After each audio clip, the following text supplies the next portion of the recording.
Le 18 juin dernier, la MRC de la Haute-Gaspésie a invité la population à une rencontre d'information relativement à un avis technique en géomorphologie fluviale qu'elle avait demandé suite au passage de la tempête post-tropicale Arthur qui a lourdement touché la région en juillet 2014.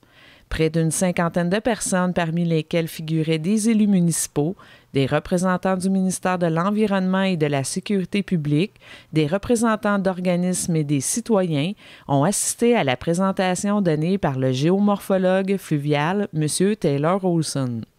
Télésoleil était sur place et nous avons profité de l'occasion pour rencontrer le directeur général de la MRC de la Haute-Gaspésie qui nous a expliqué les raisons pour lesquelles la MRC a demandé la production de cet avis technique. Nous sommes en compagnie de M. Sébastien Lévesque, qui est directeur à la MRC de la Haute-Gaspésie. Bonsoir, M. Lévesque.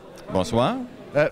Ce soir, on a eu une présentation d'un avis technique que la MRC a demandé. Quel était l'objectif de cet avis technique-là? Pourquoi c'est important pour la MRC de faire cet exercice-là? Il faut se ramener un peu à l'année passée suite à la tempête Arthur. On se rappellera des dégâts d'eau qu'on a eus, de la Marthe en descendant jusqu'à Madeleine.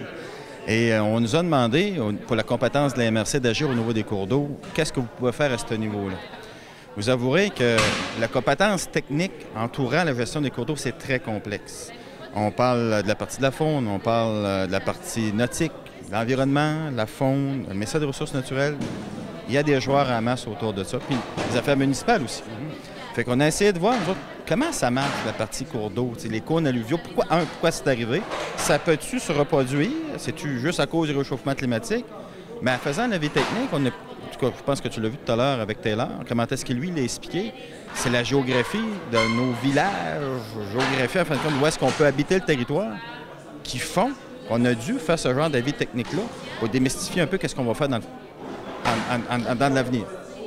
En plus de demander cet avis technique-là, vous avez tenu à le présenter aux citoyens et citoyennes de la MRC. Pourquoi c'est important de faire cette rencontre publique? On l'a fait en 2 temps. En mars, on l'a présenté aux élus municipaux. On a vu de toute façon les résultats et les tendances. Je vais te conter une anecdote. Moi, il y a beaucoup de gens, moi je suis originaire d'ici, je viens de Madeleine, beaucoup de gens qui m'appelaient, qui me disaient « On va draguer les cours d'eau, on va faire ça comme dans le temps. On va y aller, on va intervenir. » On approchait le ministère de l'Environnement où les gens de la faune me disaient « Il était fret, on les sentait un peu froid à ça. » Comment? Pourquoi donc ça fait ça?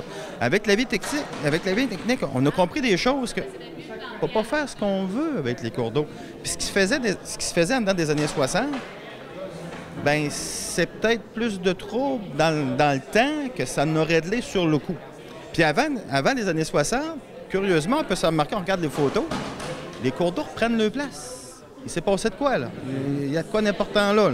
Fait qu'avec l'étude qu'on a entre les mains, quand j'ai vu les résultats, puis oh, il faut que j'en parle à mon monde avant. On a parlé au monde municipal. La réalité, c'est ça. Ah, là, on s'est rendu compte qu'effectivement, c'était pas bête. Puis c'était important, l'impact est important. C'est correct, là. Tu fais une étude, tu dis, bon, OK, c'est un numéro de maison, un numéro de téléphone, tu sais. Bien, nous autres, on ne voit pas le matricule, le numéro civique, on voit l'individu qui est dedans, on les connaît, c'est notre monde. Oh, avant d'envoyer, dis, garde, on va soulever une maison, on va déménager. Un instant, il faut au moins informer le monde un peu pourquoi que ça arrive là maintenant. C'est pour ça qu'on l'a fait en 2 temps. Le monde municipal en mars, puis une rencontre publique en juin. Souci de transparence, puis on donne toute l'information qu'on a. M. Olson parlait justement là, dans son avis technique d'un plan de gestion du risque torrentiel. Vous avez semblé là, dire que c'était un élément qui était important, qui devrait être mis en place. Est-ce que vous comptez mettre en place un plan concret à ce niveau-là? Il faut comprendre le rôle de chacun là-dedans. Okay? La MRC ne peut pas se suppléer ou remplacer les élus locaux ou les municipalités locales. Ce qu'on peut faire, c'est travailler en collaboration, par exemple. Là, on sait, c'est quoi l'impact. Puis l'impact et la réalité dans laquelle on est. Si tu veux intervenir en urgence, si tu, je sais pas moi, il prévoit 100 mm de pluie qui va tomber en dedans de 24 heures, au lieu d'agir à large, là, on a des zones problématiques identifiées. Toutes nos mesures d'urgence, toutes nos approches citoyennes pour informer notre monde, cogner à la porte, dire faites attention, il y a des pluies, voilà un numéro de téléphone d'urgence. Juste ça. Coordonner l'ensemble des actions téléphoniques ou de communication, appelez comme tu voudras, là, Je pense qu'on peut faire ça en équipe. C'est ça qui est surtout important. Pas dire, regarde, ça, c'est pas ma compétence, ça, c'est la mienne, je veux pas de toi là. On n'en est plus là, de toute façon. Je pense qu'au niveau dans lequel on parle de sécurité des personnes, d'abord et avant tout, les résidences, c'est important, les infrastructures, c'est important, mais l'individu qui habite le territoire l'est davantage. C'est lui qu'il faut cibler en premier. Les pères et les mères de famille là-dedans, il ne faut pas oublier ça. Là. Donc, on occupe un territoire, là, c'est tout le monde, tout individu confondu. Il faut intervenir à ce niveau-là en premier. Puis c'est ça qu'il faut pas leur faire dans l'avenir.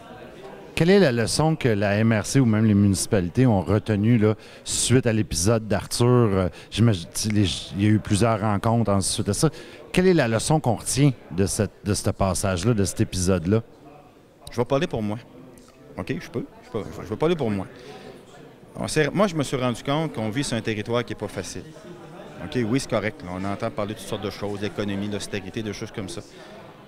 Regardez la géographie de nos territoires. On est tous dans des vallées de la Sierre. Regarde ça, chacun des villages. Mont-Saint-Pierre, c'est le plus beau. Tu regardes comment c'est fait. C'est une vallée de la Sierre. Très profonde, la vallée tectonique là-dedans. De la manière que c'est fait géographiquement parlant, c'est des villages qui, à chaque jour, en fin de compte, on survit accrochés après un flanc de montagne. C'est beau, c'est pas de problème. Mais il y a un côté dangereux attaché à ça. Justement, c'est la gestion des eaux. C'est beau se bâtir un chalet au côté d'une rivière. C'est très beau, j'ai pas de problème avec ça. Je suis pêcheur moi-même, c'est fait qu'imagine. Mais regarde, 24 heures. Arthur, c'était ça. À peine, je dis 24 heures. C'est une soirée. Il a tombé X volumes de pluie dans un délai très rapide. De la manière qu'il était là, expliqué, j'invite les jeunes à aller voir l'étude d'ailleurs. Tu te dis, aïe, on est peu de choses.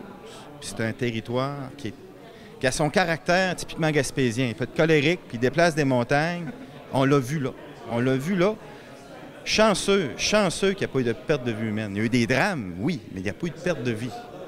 Chanceux. Il ne faut pas non plus capitaliser uniquement là-dessus.